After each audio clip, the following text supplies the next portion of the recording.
Hello, everybody. This is AK. I'm back. I have several big bills coming up by end of the month. Not all of the bills are mine. Some are my family's bills, and with all that has been happening in my life in the last couple of months, I have several of these big bills that I have to pay. And I was just looking at my finances and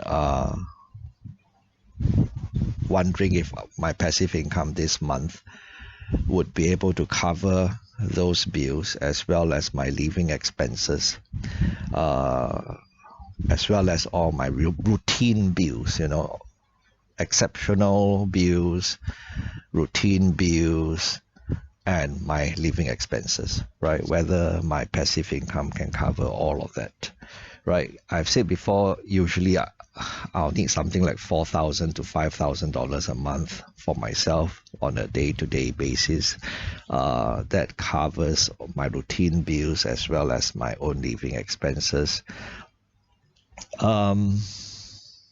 So if there are unexpected expenses or big ticket items, I really need more than that, right, to cover. So I looked at it and I said, oh, okay, fine. I think passive income this month will come in at around $10,000. And so I should be able to cope this month. I mean, I could also dip into my emergency fund, right? Access my emergency fund and pay for these bills. But if I can avoid that, I'll avoid that. I keep the emergency fund for really big emergencies, big, really gigantic bills. You don't know when that's going to happen. Hope it never happens, right? So anyway, the emergency funds all locked up in fixed deposits. So if I really have to dip into my emergency fund, I have to break those fixed deposits, which I am less likely to do if I should have some spare money on hand. So I think passive income this month will come at $10,000 or around $10,000, and I should be able to cope. And I'm going to take this opportunity to also say, why it's so important that all of us have an element of investing for income in our portfolio. It's not just for retirees like myself or risk averse people or some aunties and uncles who don't want to see their capital burning away. No, it's not that. I've said before that money is hard to make, so try to make it hard to lose. And it doesn't mean that if we are making a lot of money, we can be very free with money and throw it into some dubious looking stock that promises a lot of growth but actually is burning cash and doesn't pay a dividend. It cannot pay a dividend. Or some company that says it's doing very well, is making a lot of money, and it shows you all the numbers in the books, but it doesn't pay a dividend.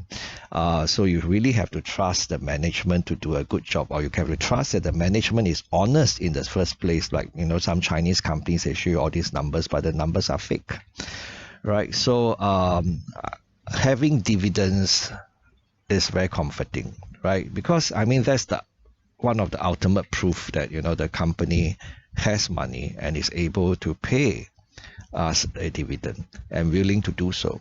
But of course, that is just part of the picture. You also have to make sure that the company is paying dividends out of earnings and not paying more than what they earn, right? Some companies will borrow money in order to pay dividends. That's a bad idea. Of course, REITs, they actually distribute income. They do not pay dividends from earnings, so they could also be paying a lot more than what they earn, right? So that's just the tip of the iceberg, but you get my drift, right? So dividends are comforting, and in times of need, right, we have more money coming in all the time, and we don't have to liquidate our stocks in order to pay for things, right? And like for example, now if I really need the money and I don't have dividends, no passive income coming in, I might have to liquidate some of my stocks, assuming I have no emergency fund as well. There are people who live without an emergency fund, and there are gurus who go around telling people you don't need an emergency fund. Okay, they can do what they want. I don't care, but don't lead other people astray. But anyway, so there are people without emergency fund, and they invest in stocks that don't pay a dividend. So what happens, like now I need money. I sell stocks lor, sell the stocks lor, and lucky because now stocks are up. If you sell, you make some money. What if stocks are down? Then you sell, you lose money, right? So don't be too sure of anything lah. Don't be too sure of anything. Always have insurance. Always have a fallback plan. Okay. Yeah, that's just an old person talking, right? Some young people say, "Oh, that's just an old person talking." Yeah, okay lah, old person talking lah, And then my mom will say, "Lu, 你还没老啊." Yeah, actually, when old people say 你还没老, there's a lot of meaning, hidden things inside. It's not just whether you have age or not. It's also, you don't have the experience that old people have. That kind of thing, you have not seen what could go wrong. And we have been through so many crashes, right? We older people. We've seen what could go wrong. Yeah, and what really went wrong. Yeah. So then coming to like investing for income, right? Also don't just anyhow buy lah, right? Like what I said just now, don't anyhow buy. Make sure it's a bona fide income generating asset, right? And that is sustainable and it's meaningful dividend, right? So don't anyhow buy. Like for example, this month at $10,000 I was talking about, the bulk of it will be from AIMS APAC REIT, right? Which was a REIT that I bought mostly during the global financial crisis. And back then the yield was double-digit yield. I think it was 12 or 13% yield. Right, so you strike when opportunity knocks, right? So you can also think of this as an extension of the video that I produced yesterday, right? Always have a war chest ready, and when opportunity knocks, you just invest a lot more.